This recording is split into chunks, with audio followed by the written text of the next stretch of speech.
Safeguard our flank. Part 11. The Southern Sector. Lieutenant Colonel Young assumed command of the Kensington Battalion on the 28th of June 1916, just 2 days before the attack at Gommecourt. Major Cedric Dickens, the second in command, having been with the battalion since entering France, had a far greater understanding of the officers and men. The 56th London Division was probably the most highly trained territorial division in the British Army. Its 4 component parts had seen a lot of action already, losing few men, but maintaining a high proportion of their original pre-war volunteers. The men were in the main well educated, working as managers and office workers in London's business sector. The Kensingtons formed part of the 56th London Division in January 1916, after the War Office authorised its formation.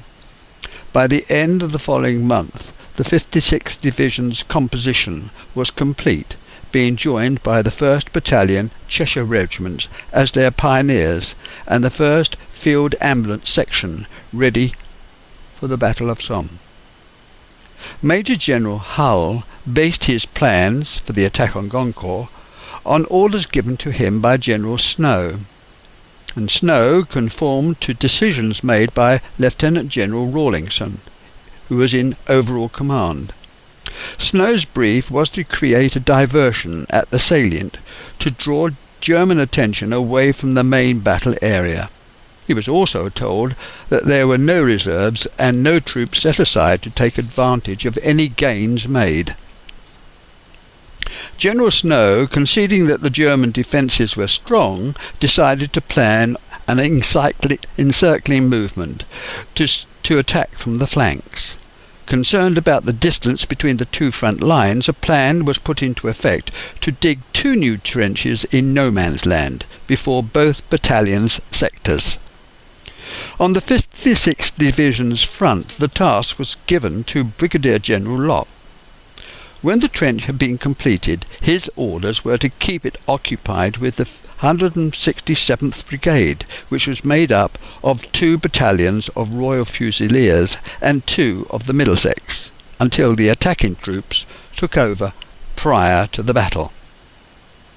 Hull was in command of the 56th 1st London Division and the attached Pioneer Battalion, the 1st Cheshires, occupying the British sector south of Gommecourt. This was the right arm of the pincer movement surrounding the park and village. There they were to meet up with the 46th North London Division coming towards them from the north side, led by Major General Wortley. According to Brigade Orders, Part 2, success is assured and casualties are expected to be 10%. Martin Middlebrooks, The First Day on the Somme, page 97. This assumption of success was handed down from General Headquarters and was widely believed by all senior commanders.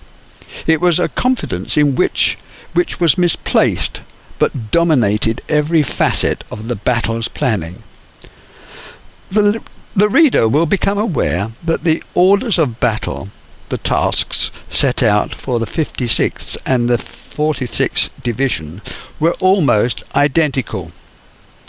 There were only 1 or 2 changes to do with their positions on the battlefield that were different, but in effect they were the same. They were facing the same enemy, using the same tactics, using the same weapons, and the distances were approximately the same, as indeed the goal. The 56th London Division was commanded by Major General Hull. It included the 167th Brigade, made up by the 1st Royal Fusiliers, the 7th Middlesex, the 3rd Royal Fusiliers and the 8th Middlesex. The 168th Brigade was commanded by Brigadier General Locke, with Brigade Major Captain Neame and Staff Captain Major Wheatley, and they had as their battalions the 4th Royal Fusiliers, the 13th Kensingtons, commanded by Lieutenant Colonel Young, the 12th London Rangers and the 14th London Scottish. The 169th Brigade had the 2nd Royal Fusiliers, the 9th Queen Victoria Rifles, the 5th London Rifles, and finally the 16th Queen's Westminsters.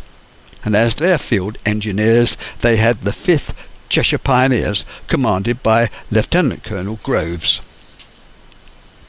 Major General Hull's plan at 0 hour had the 1st London Rifle Battalion, Royal Fusiliers, commanded by Lieutenant Colonel Wheatley, to advance from Y48 Trench, take the German Fen and Ferret trenches, pass on to take Female Trench, bear left at the cemetery, setting up 2 strong points either end, and then split. One section to enter the park, take the Germans in the rear, then set up a strong point at the southern edge of the park. Another was to meet up with the Staffordshires, while a further to head for the village, there to meet up with the remaining Staffordshires.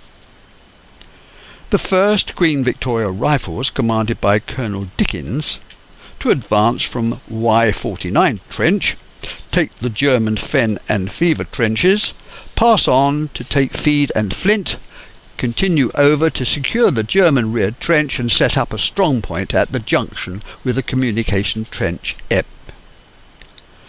The 1st London Rangers, commanded by Colonel Bayleaf, were to advance from sector W50 Trench, take the German Fetter and Fate trenches, pass on to take Felt Trench and Nameless Farm, secure the German rear trench and set up a strong point to enfilade the ground beyond at the bend in Fame.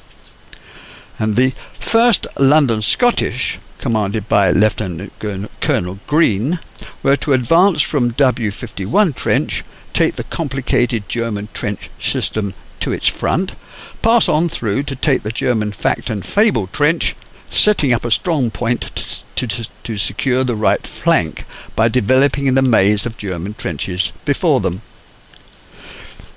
When the German front and second line trenches had been secured, the 1st Queen's Westminsters, commanded by Lieutenant Colonel Schwalben, were to advance from Y48 Trench, pass between the London Fusiliers and the Queen Victorias, and make for the Quadrilateral, there to link up with the 1st Sherwood Foresters. The 1st Kensingtons, commanded by Lieutenant Colonel Young, were to advance in support of the London Scottish. A Company and parts of C and D were to construct a communication trench with the aid of the Cheshire Pioneers and Engineers between the 2 front lines in no man's land, sighting their fire steps to the right. This working party was to be covered by snipers and their observers. The trench was to be secured by the engineers' wiring party. At this stage in the war, battalions' numbers were varied. Men were added and taken away, almost on a daily basis. After any battle, numbers dropped alarmingly, to the extent that at some stages battalions were combined to make a fighting unit. As a rough estimate, it would be safe to consider a battalion comprising 4 companies, each made up of 200 men, and within this a squad being about 50. Part of the Kensington B Company and 2 sections of headquarter bombers were to clean up the trenches left by the London Scottish of any lingering Germans. The remainder of B Company was to act as a carrying party to move forward ammunition and bombs. Meanwhile, most of C and D Companies were kept in reserve, whilst lending a hand to keep the London Scottish supplied. Both the London Scottish and the Kensingtons were to protect the right flank from German penetration. On the face of it, this seems to be a very sensible plan, and considering the artillery supplied, quite feasible. But like all plans, it doesn't allow for what the opposition are likely to do, and for unknown circumstances. The Germans were never going to sit idly by and allow their deep galleried trenches, protected by machine guns, to be overrun. After all, their artillery was larger, better designed, more modern, having gun crews better trained. And as observed by General Snow, there was this gap between the 56th and the 10th Division attacking Sierre, the neighbouring troops a mile away on their right. If the British could take the German trenches quickly, after the artillery had done their job, their softening up bombardment, all would be well.